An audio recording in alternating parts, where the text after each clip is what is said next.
So I don't want to spoil it.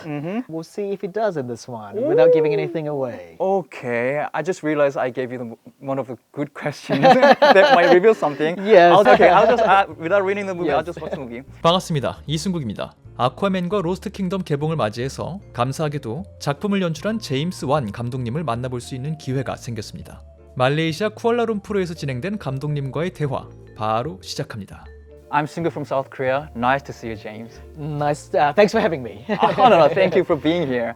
Actually, they gave me the choice whether to join the great trip prepared by Warner Brothers in Malaysia or have 5-minute interview with you and gave it all up. Of course, I chose you over it. Oh, thank you so much. I appreciate that. No, not at all, not at all. With you, 5 minutes, everything. And talking about the choices, I have to ask you about your choices, the decisions you made. You literally made 3 great franchises. You started it, the Conjuring universe, the Insidious universe, and Soul universe. And the 2 movies you directed, Fast and Furious 7 and Aquaman, they each grossed more than $1 billion. So I can easily assume that almost every Hollywood producer wants to work with you. And yet you decided to stay in this universe for Aquaman and the Lost Kingdom. So what appealed to you? Well, for me, with the first film, I felt like when I got to the end of the first movie, I felt like I still had more stories to tell with Aquaman. Yeah.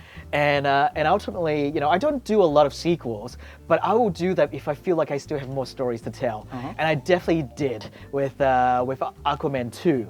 And I wanted to come back and kind of continue with the world, continue with the characters that Jason and I started on the first film, and kind of see and continue to explore and see where it goes and expand on it. I say that Aquaman 1 is one movie, Aquaman 2 is the second one. You can put them back to back and watch it like one film. Oh, that's... And watch it like one big movie. True, because the ending of the first movie, we just hear the Jason Momoa say, "I'm Aquaman," and then what? Everybody's curious about that. Yes. Yeah. Exactly. So now you get to see him being the king of Atlantis. Yeah. And but he hates that job, which is what makes it amusing. And he has to still do domestic home duties, like take care of the baby because he's a dad now. He's also a husband. So like, it's really funny just to see the contrast between the two worlds. Yeah, I really wanted to see the full movie because I just saw the 50-minute screening you just directed. I loved it, so can't wait to see the full movie. And I just wanted to ask you about this full movie because I've looked up some interview you did in the past few weeks, and you used quite many words or concepts to describe this second movie.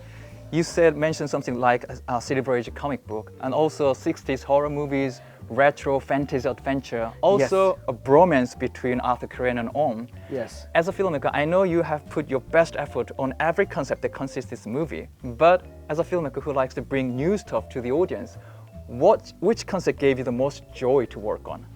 Oh, that's a great question. I would definitely say the most fun for me and the screenwriter to work on was harking back to the Silver Age of the comic book. Like the Aquaman comic book has been around for so long, and so there is a big selection of stories to pull from. So we decided to go all the way back to the 1960s version. With the story and the characters, and even like the old school look, which is very sort of steampunk in its design. And which I love that aesthetic. And so that to me was kind of cool to kind of go back to an old school story, which in this movie's case is about Black Manta wanting revenge on Arthur. He blames Arthur for the death of his father in the first movie. True. And he's just very single-minded about wanting that to destroy Arthur in this world, in this film. And so that was fun. And also the other thing that I was inspired from the retro comic book as well is in the comic book, Om and Arthur are sometimes allies as well. Ocean Master isn't a bad guy all the time, and so in this one, we got the opportunity to make Patrick's character somewhat of an anti-hero. And you just mentioned Black Manta. Yes. I had just a quick question about him and Arthur. He hates Arthur for his father's death. He blames him for that. Yes. And in the first movie, Arthur decided not to rescue him. But in your opinion, Arthur Curry in the second movie, would he rescue the father if the same situation comes? So I don't want to spoil it. I don't want to spoil it. So like, he did not in the first movie lend the helping hand. Yeah. We'll see if he does in this one without giving anything away. Okay, I just realized I gave you one of the good questions that might reveal something. Yes, I'll just yeah, watch I the don't movie. wanna- Okay, I'll just without reading the movie, I'll Yes. just watch the movie. And my last question is something I've been always curious about movie. In your early works, even though they have the theme of family in it, Yes. the ending part is great in other perspectives. But as the year went on and more movies came out from your hands, the theme of family bonding and love between people seems to grow in your universe. Regardless any genre, any story you Right. tell, it became Yes. bigger. I can see that as an audience. So, is it something grow in you as a filmmaker, or will we get to see that theme in this movie too? You know, family, I guess, is just, such a big part of who I am growing up, and ultimately, it's such a universal theme, right? Like everyone around the world can relate to that, and as you pointed out, it doesn't matter what genre I make my films in. The family dynamic is one that plays in every genre. And I think it's important when you make these movies, whether it's a superhero fantasy film or an action movie or a horror film, I think giving the audience something tangible, something real that they can relate to is very important. Then you can put them into whatever situation. It doesn't matter how crazy and over the top the situation is.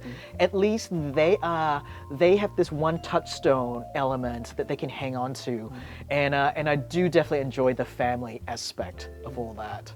Yeah, it's interesting. I do play with it time and time again in all my films.